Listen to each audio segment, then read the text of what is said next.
Metro ಪ್ರಯಾಣಿಕರಿಗೆ ಇದು bad news. ಯಾಕಂದ್ರೆ ಮತ್ತೆ ಮೆಟ್ರೋ ದರ ಏರಿಕೆಯಾಗುವ ಸಾಧ್ಯತೆ ಕೂಡ ಇದೆ. ಹೌದು, ಫೆಬ್ರವರಿಯಿಂದ ನಮ್ಮ ಮೆಟ್ರೋ ದರವನ್ನ ಏರಿಕೆ ಮಾಡಲು Bengaluru metro rail corporation limited ಮುಂದಾಗಿದೆ. 2025ರಲ್ಲಿ ಶೇಕಡಾ 71ರಷ್ಟು ದರ ಏರಿಕೆ ಮಾಡಲಾಗಿತ್ತು. ಆದ್ರೀಗ ಮತ್ತೆ ಶೇಕಡಾ 5ರಷ್ಟು ದರ ಏರಿಕೆಗೆ ಸಿದ್ಧತೆ ನಡೆಯುತ್ತಿದೆ.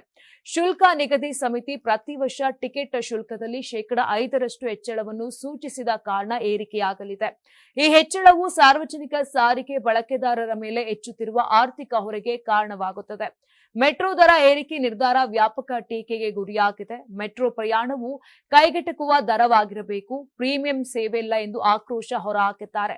ಮೆಟ್ರೋ ರೈಲ್ವೇಸ್ ಕಾಯ್ದೆ 2002ರ ಸೆಕ್ಷನ್ 33ರ ಅಡಿಯಲ್ಲಿ ಕಾನೂನುಬದ್ಧವಾಗಿರುವ ಎಫ್ಎಫ್ಸಿಯ ಶಿಫಾರಸುಗಳನ್ನು ಅಂಗೀಕರಿಸಿದ ನಂತರ ಬಿಎಂಆರ್ಸಿಎಲ್ 2025ರ ದರ ಪರಿಷ್ಕರಣೆಯನ್ನ ಜಾರಿಗೆ ತಂದಿದೆ.